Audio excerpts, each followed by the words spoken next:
Okay, so within this, we will first start with the various industrial policies. So you will get some idea about the various industrial policies. And when we discussed about the 5-year plans, I've told you all these industrial policies I will discuss separately when we discuss the module on industry. So you can give a heading, industrial policies. The first one, Industrial Policy Resolution 1948, the first one after the independence. Not that important, next one is going to be very important, but you can write Industrial Policy Resolution 1948.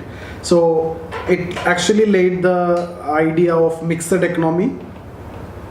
Just write mixed economy. Next one we will discuss in detail the features and everything. The contribution of small scale industries should be high. Okay, then restriction on foreign investment. So these are the foreign investment restrictions. So these are the main points here. Industrial Policy Resolution 1948, mainly mixed economy and small scale industries, and also foreign investment restriction. Second one is the most important one. It is actually known as Economic Constitution of India, and it actually laid down the basic framework of industrial policy which was pursued in the entire pre-reform era. So this is what you call as the economic constitution, and you can see second 5-year plan onwards there is a focus on industry, right? So from here, this is actually 1956, it is actually connected to the second 5-year plan also. First plan if you see from 51 to 56, then 56 to 61, so it is actually connected with the second 5-year plan. So this policy is in 56, and what was the focus on second 5-year plan? That was heavy industries, right? We have discussed that Nehru-Malinowski model. So just write here heading Industrial Policy Resolution 1956. The name is same. Before also Industrial Policy Resolution, that is 1948. Here also Industry Policy Resolution, that is 1956. So Industrial Policy Resolution 1956. In bracket you can write Economic Constitution of India, or if not that, just write another line. It laid the basic framework. It laid the basic framework of industrial policy. Laid the basic framework of industrial policy, which was pursued,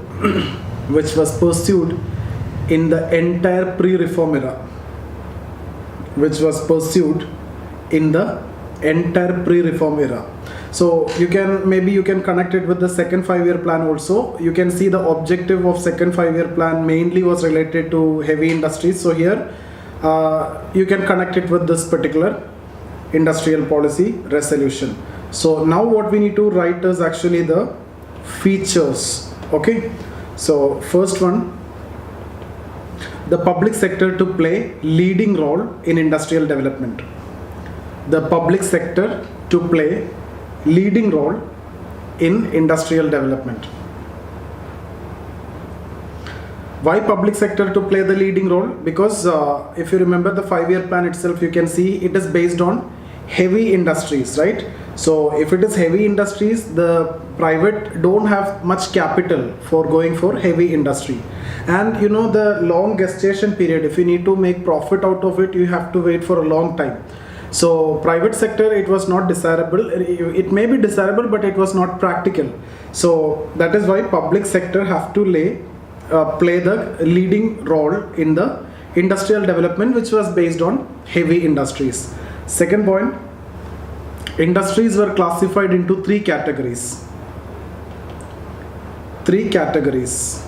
Industries were classified into 3 categories. First one, Schedule A industries. Schedule A industries, in bracket you can write public sector. Schedule A public sector 17. Okay. 2, Schedule B, that is mixed, both public and private participation, that is 12 in number. Third one, Schedule C, that is private sector. So apart from this 29, completely the rest of the others. Okay. Third, you can write the private sector to be regulated through industrial licensing policy. So that is actually the reason for emergence of license permit quota Raj. We will discuss that, and that was the problem. Okay, so if you remember, when we discussed about 5-year plans in the first generation reform in 1991, we have discussed regarding this. Okay, license permit quota Raj and how it affected the industrial development, and how we went for opening up of economy, everything. So industrial licensing policy through which the private sector to be regulated. Next point, you can write coordinated development of private and public sectors. Now all these are not that significant. These two are what you need to remember mostly. Coordinated development of private and public sectors. Then the other two that we have discussed, this two will be continued, that you can write small scale industries to be promoted, and the foreign restriction is actually foreign investment restriction also will be continued. So restriction on foreign investment, next point, and small scale industries to be promoted. So these are the main features. We will see the achievement after some time, but let's see the other policies also pre-reform period. Third one, so first one, industrial policy resolution 1948 we have done, 56 we have done, and the third one, that is industrial policy statement 1977. Right, industrial policy statement 1977. So under that you can write decentralization of industry.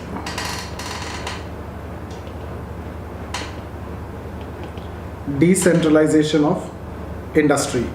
Then FDI ceiling up to 40%. FDI ceiling was fixed at 40%. What is FDI, what is foreign direct investment, foreign institutional investors, etc. we will do in another module. So 3 modules, I will not be doing it directly like live, like these 3 modules. Balance of payment, I will give you the recorded videos, it is already uploaded. Then money laundering, black money related module, and also this module, foreign investment and foreign trade, this module. So already I have uploaded this 3. You need to watch this, because next week I'll be taking a break. It's been 3 months. We are continuing with this economy. So next week I need a break. So you have to complete. I'll tell you which module, which day you need to complete. That I'll message in the WhatsApp. But this 3 I won't do. In case if you have any doubt, after next week we will discuss Saturday, Sunday. So tomorrow we will have class. Day after tomorrow also we will have class. Monday also we will have class. Tuesday onwards I'll take a break, and then we meet on Saturday, Sunday. Okay, so these 3 modules you have to do not by yourself, by watching the videos. So FDI ceiling 40%. Next, third one, industrial policy statement. Okay, that is what we have discussed. Fourth one, industrial policy statement 1980. Industrial policy statement 1980. So here you can see some selective liberalization. So just write one point: selective liberalization of industrial policy. Selective liberalization of industrial policy. Like licensing norms were liberalized. I have discussed about this concept, no? Broadbanding. If you have a license for motorcycle, you can make all types of 2-wheelers. So that is what the concept of broadbanding. So licensing norms were liberalized. You can write in bracket broadbanding. Okay. MRTP Act, Monopoly Restriction Trade Practices Act, liberalized. We will discuss this act. It is coming in later. Okay. Industrial imports promoted. Industrial imports promoted. So now fifth one, the most important of all the reforms. Okay, it is based on the policy of LPG. What is that? New Industrial Policy 1991. So we have discussed about first generation reform. Then at that time I've told you about new industrial policy. So here we will see what is this new industrial policy. We will see the features and we will see the achievement also. So till 1991, the one industrial policy resolution 1956 was the most important one, which actually gave the broad guidelines, or which is actually known as the economic constitution of India till 1991. So after the new industrial policy, there is the most important one. So just write, it is the most important component of economic reform. It is the most important component of economic reform. It is based on the policy of LPG. It is based on the policy of LPG. Liberalization, privatization, globalization. Now first point you can write, it seeks to enhance efficiency of industrial sector. It seeks to enhance the efficiency of industrial sector by providing greater market orientation,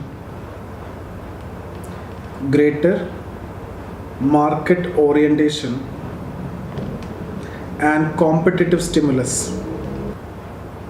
Okay, so here actually ceilings will increase gradually. Okay, like I've told you before, it was 40%, then it will be 60%, then it will be 70%, and then 100% FDI will be allowed. So what is the logic? Why it is actually done gradually? It is basically to protect the Indian company. So if you take an Indian company, okay, and also an MNC. So Indian companies, they're just emerging, not that expertise. For example, if you talk about any product, let's say the same product will be, the cost price of that product is 10 rupee for Indian company, and the MNC may produce it at 7 rupee. Okay, so if you allow the MNC to sell in India, at what price they can sell? They will sell at maybe taking 1 rupee profit, they can sell at 8 rupee. So you can see here, MNC can sell at 8 rupee with a profit of 1, but Indian company production itself is 10, right? So this is actually the cost of Indian company. So if you allow the MNC to come to India at this stage, do you think that the Indian company can survive? No. So first there should be protection. So you won't allow the MNC to come. So there will be restriction in the beginning, complete restriction will be there, and you will allow the Indian company to produce. So you know what will happen, Indian companies will start selling it at 15 rupee. So it is almost double the price of MNCs, what MNCs could have offered, right? The other companies or foreign companies could have offered in India.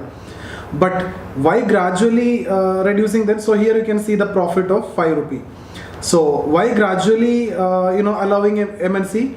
Now what the government will do is, government will impose some tax for MNC, okay, like maybe like 4 rupee, okay, or 3 rupee tax over and above this, or import charge, or some kind of charge will be allowed or allocated, so that what will happen is this will come at 11 rupee. So Indian company can now sell the product at 11 rupee itself, and you can get a profit of 1 rupee. So actually profit is reduced. So now Indian company will understand that if you need to survive, you need to become efficient. If you are not efficient, you cannot survive. Then later this will be reduced, that means the ceilings of MNC will be increased, then it will be like 10 rupee. So now if Indian company is still with this cost, if you are producing, then you don't want to survive, okay. So then you need to sell at 10 rupees, so you can't survive. So automatically what I'm saying is, over a period of time, with time, Indian companies have to improve upon the efficiency, and you have to match with the foreign company.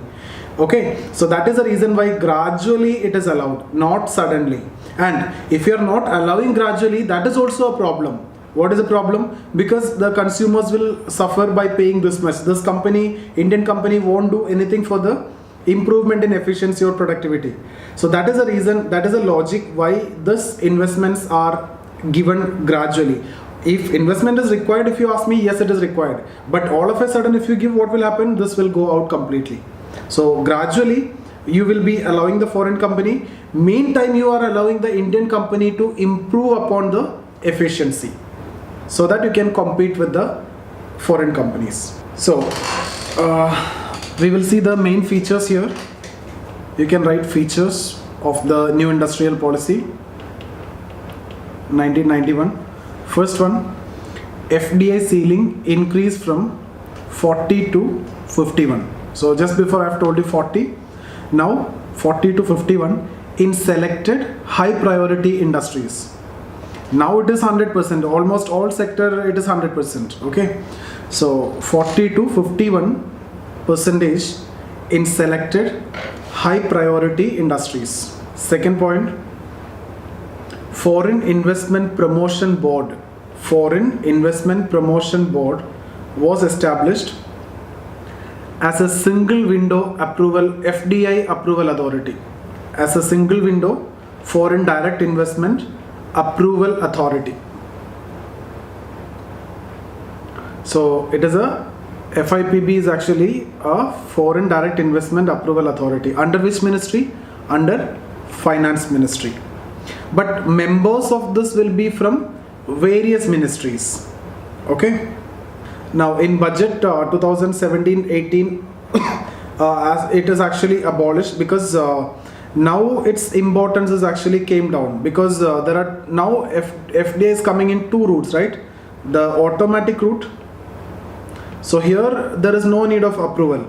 Then the approval route or the government route. Okay. So automatic route, there is no permission actually required.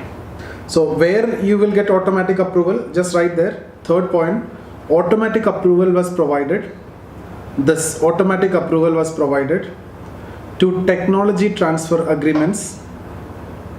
To technology transfer agreements subject to a ceiling on royalty. So technology transfer agreement, but there is a ceiling on royalty. What do you mean by this? See, you may give the technology transfer, you may give the technology, and the royalty may be so high.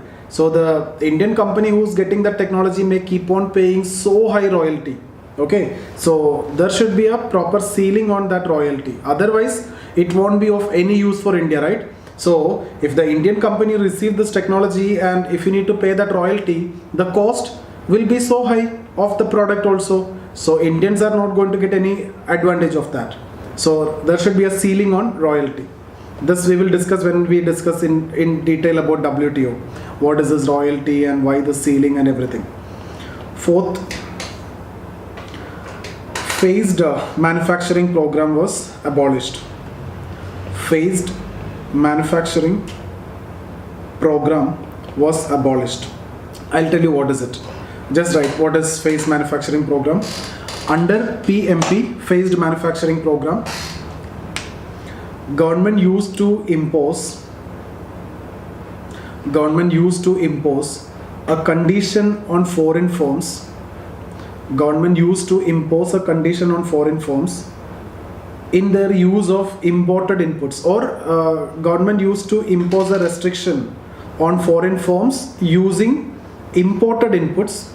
So foreign firms using imported inputs or foreign firms in their use of imported inputs, that such firms have to gradually reduce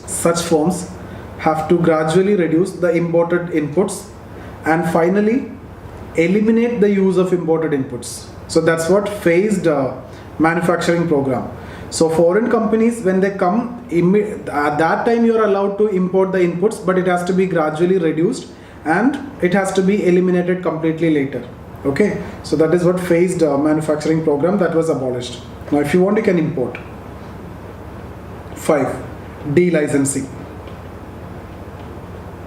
Delicensing. All industries were delicensed except 18 industries. All industries were delicensed except 18 industries. But now it is 5 in number.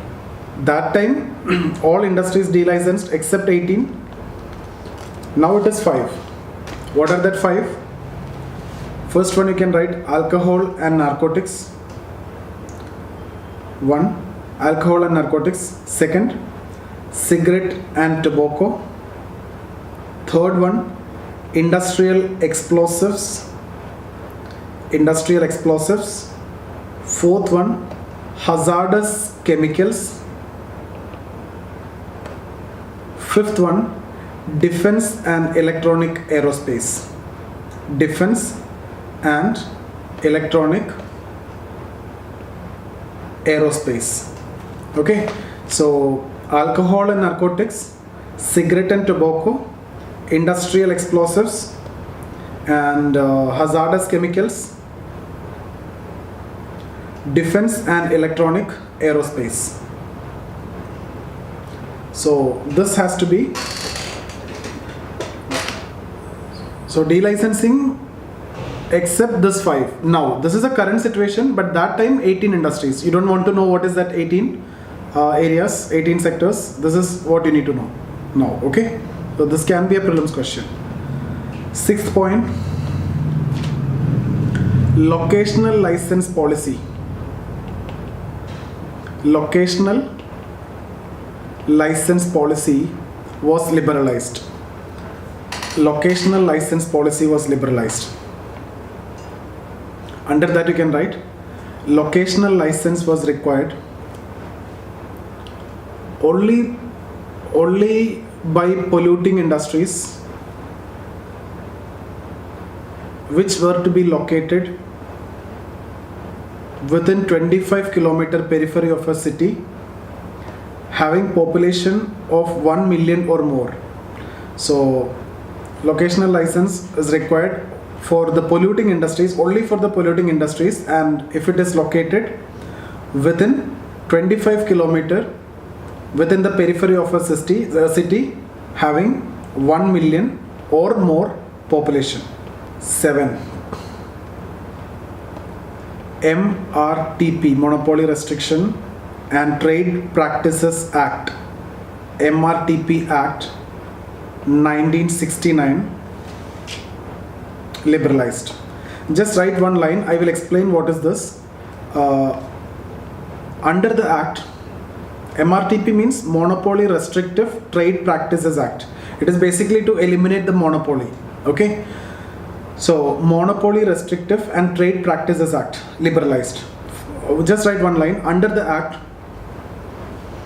the companies having assets, under the act, the companies having assets beyond certain limit, in bracket you can write initially 20 crore, later revised to 200 crore. Beyond certain limit, initially 20 crore, later revised to 200 crore, were classified as MRTP companies. So this is your asset. If 200 crore or more is your asset, means MRTP companies. And if you are an MRTP company, there are certain restrictions under this act. Okay, just write next line. Certain restrictions were imposed on such companies.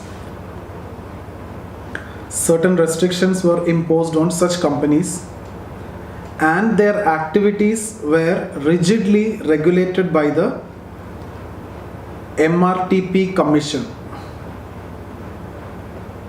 Certain restrictions were imposed on such companies and their activities were rigidly regulated by the MRTP Commission. Okay, now in 1991, under this policy, what actually happened is this limit, the threshold limit of asset, it was actually in 1991 it was 100 crore. Okay, in 1991 this limit was 100 crore. This limit is actually abolished. Okay, so the threshold limit of asset of 100 crore for MRTP company is actually abolished, and now there is a different classification.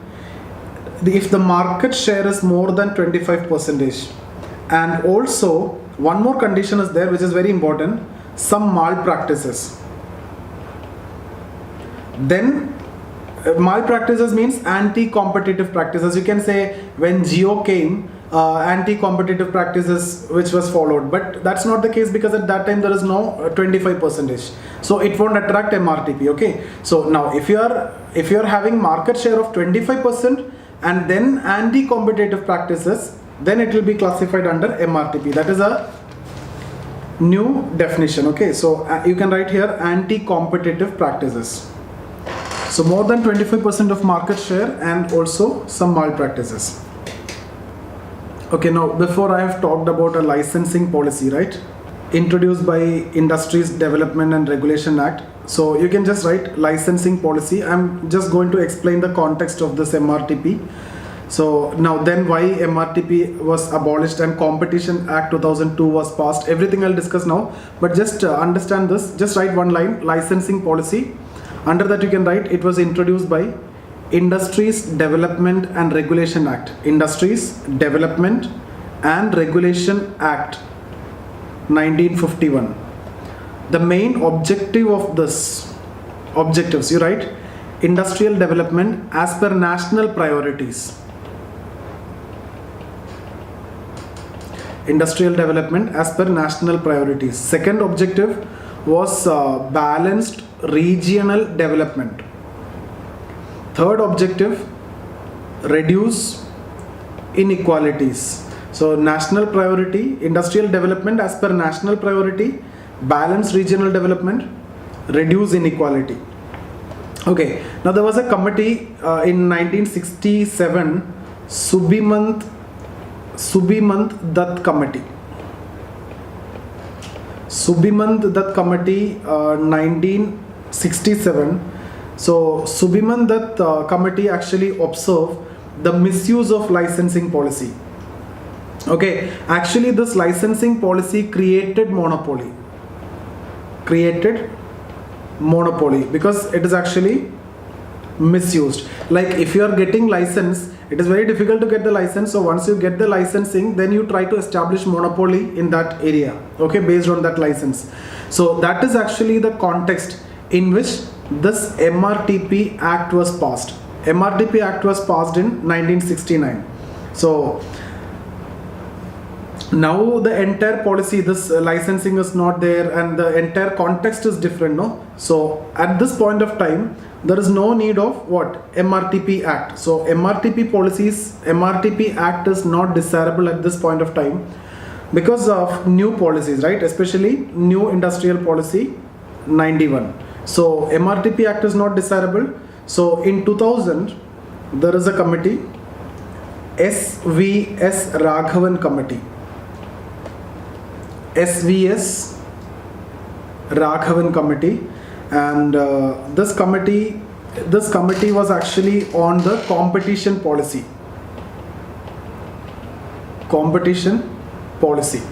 and this committee actually proposed that MRTP Act should be abolished. Okay, and then based on this, Competition Act 2002 was passed.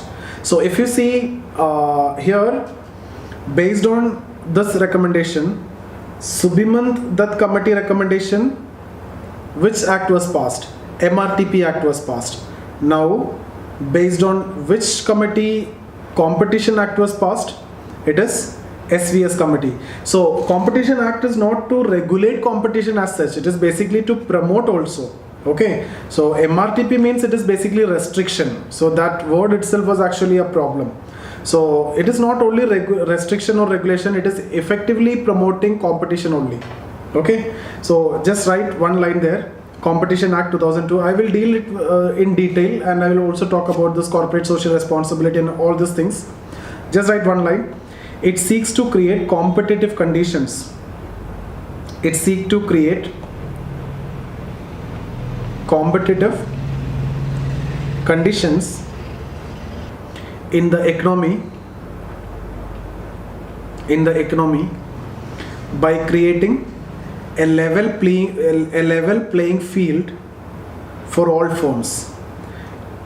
It seeks to create competitive condition in the economy by creating a level playing field for all firms. Second point, it seeks to check the abuse of dominance. It seeks to check the abuse of dominance and not the dominance as such. So if you see in the previous case, if a company is having 100 crore asset, then automatically it will be considered as MRTP company and will be under the watch list of MRTP commission, and a lot of restrictions was there. So that is actually checking the dominance of the company. Here abuse of dominance, not the dominance as such in Competition Act. Third point, it repealed the MRTP Act and the MRTP Commission. So MRTP Act is no more there. So MRTP Commission also no more there. Now instead, Competition Commission of India, CCI, was established as the regulator. Competition Commission of India was established as the regulator. Now this Competition Commission of India is the regulator of all companies. Okay, so now see, when I am talking about the main difference is what? If it is MRTP Commission, do this commission have the power to regulate all the company? No, it was regulating only MRTP company. But Competition Commission, if you see, it is a broader concept. It is not only the big company, all companies. Okay, but MRTP Commission, only MRTP company. So that is again a difference here. Next point, 8th point, public sector to be confined to socially relevant areas. Public sector to be confined to socially relevant areas. Then some public sector reforms also there. You can write that. Public sector reforms. First one, de-reservation. So that I have already told you before, there were 17 companies which were 17 sectors for public, right? That was actually reduced to 8, like rail, transport, atomic energy, etc. Okay, so you can write there, industries reserved for public sector reduced from 17 to 8. 17 to 8. Now how many? Now rail, transport, atomic energy are reserved for public sector. So it was reduced from 17 to 8. De-reservation. B, disinvestment. Disinvestment means what? Government stake or government share will be sold to the private for the better private participation, or also to raise funds, right? C, professionalization of management of public sector unit. Professionalization of management of public sector unit. That means a private sector expert may also be appointed as directors. That's what you mean by professionalization of management of public sector units. D, SIC PSUs, SIC public sector units to be revived by SIC PSUs to be revived by BIFR, Board for Industrial and Financial Reconstruction. Board for Industrial Financial Reconstruction, BIFR. So SIC PSUs to be revived by Board for Industrial and Financial Reconstruction, BIFR. E, scope of MOUs to be enhanced. I'll tell you what is it. I think we have discussed already in the PPP module. Scope of MOU to be enhanced. Just write what is MOU. MOUs were introduced in 1987. Introduced in 1987 on the recommendation of Arjun Sen Gupta Committee. Arjun Sen Gupta Committee. So MOUs were actually introduced on the basis of Arjun Sen Gupta Committee. It refers to an agreement between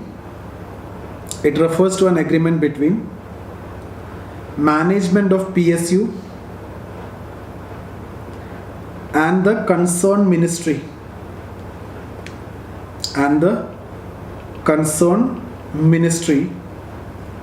which reasonable degree of autonomy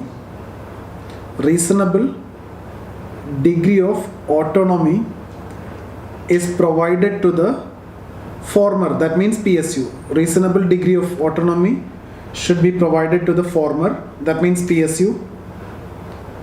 And it is also held accountable. And it is also held accountable for the performance of the PSU. For the performance of the PSU. So the scope of MOUs have increased. It has been introduced in 1987 with the recommendation of Arjun Sen Gupta committee between PSU and the concerned ministry. So under this, reasonable degree of autonomy will be given to the PSU, and also it will be held accountable for the performance of PSU. And this is one of the most successful reform, this MOUs. Okay, now we will go for the assessment. So all the important features we have done. So we can now talk about. Okay, so first when we discuss about the assessment, talk about the industrial growth. Okay, industrial growth. So 1980s, if you see, is 7.5%. Okay, 92 to 97, 7.5%. Then it was slightly reduced. Okay, 5. So there is a slowdown here. Immediately there is a increase. Then you can see here from 2002 to 11, this period you can see good growth, right? 8%. See here, this we can say this is a base effect also. Till then industry was stagnant. So during this time, actually that partial delicensing and all we have discussed. So some boost actually industries got during this time. Now here some better growth was there. So here you can see good growth is there. Second point, industrial productivity. Industrial productivity. So industrial productivity is actually increased. Okay, that when we are writing in the assessment. So it is actually increased. So how will we assess the industrial productivity? It is based on ICOR, incremental capital output ratio. So incremental capital output ratio means capital to output. Okay, so which has to be more or less. It has to be less, right? If it is more means what? Output is less, right? Capital less output. Yeah, that is what. It has to be very less. That means more output should be there for less capital. So investment should be less, but more output should be there. So ICOR value should be less. Okay, just need to see this. Output is in the denominator. So output should be high. If denominator is high means the ICOR value should be low. So in fact, in India's case, ICOR value decreased consistently. Okay, so you can see what the productivity is increasing consistently. Okay, third point you can write, corporate profitability. Corporate profitability increased significantly. So that you can see from where corporate income tax has increased significantly. So before excise was high, now corporate income tax is more than double of excise. Okay, so corporate income tax is increased significantly. That means corporate profitability, profit is increasing. Next point you can write, growth of consumer good industries. Growth of consumer goods industries, that is also increased. Growth of capital goods industries, increased or decreased? It is actually decreased. The reason is mainly capital good means so much intense investment is required, so public investment is actually reduced. So capital good industry is actually decreased. Okay, next point, growth of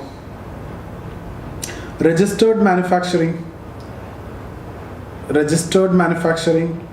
increased. Okay, that means corporates. Registered manufacturing means I'm generally talking about corporates increased. Unregistered, that means MSMEs decreased. Okay, next point you can write capital intensity of industry. Capital intensity of industry increased. What about labor intensity? Decreased. This I have discussed in the module of social sector. That's the reason why, even though government went for reform post 1991, what you can see in social sector, poverty is increased, unemployment increased, inequality increased. Why?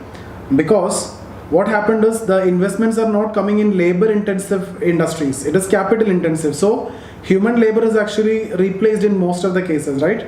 So it is not labor intensive. Also with technology, the unemployment is actually increased, employment opportunities have come down. So this government have given everything to private sector, and the market will not meet the social justice. Market won't produce if there is no demand. So here it is not labor intensive, so that is the reason why unemployment increased. Employment opportunities actually came down, despite the fact that government went for complete opportunities given to the private, but mostly capital intensive investment is actually came.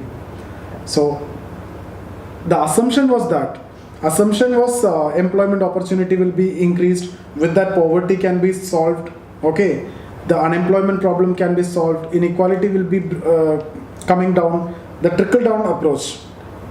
But that is actually never realized, because it will definitely take some time. Okay, then till then there was a deficit market. Now there is a surplus market. Deficit market is what? Producer friendly, right? This is actually producer's market. If you need a Maruti car in 1980s, 1988, during that time you have to book the car and you need to wait for 1 or 2 years. But is that the case now? No. So this is consumer's market. Exploitation will be actually less. Consumers have more choice.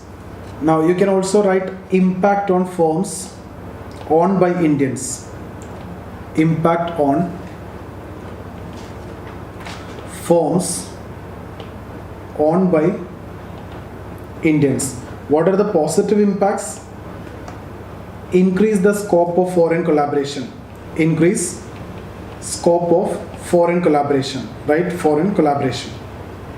Second, technology transfer. Third, import of machinery, raw materials. Import of machines, raw materials. Then ease of doing business increased. Ease of doing business increased. That means the procedure, hurdle, etc. is actually decreased after the reform. Then possibility of external commercial borrowing. This you will understand when we discuss about when you see the chapter on balance of payment. External commercial borrowing. What is the negative impact here? Negative impact, MSME suffered. Micro, small, medium enterprises, the small industries suffered. So that's about the main policies.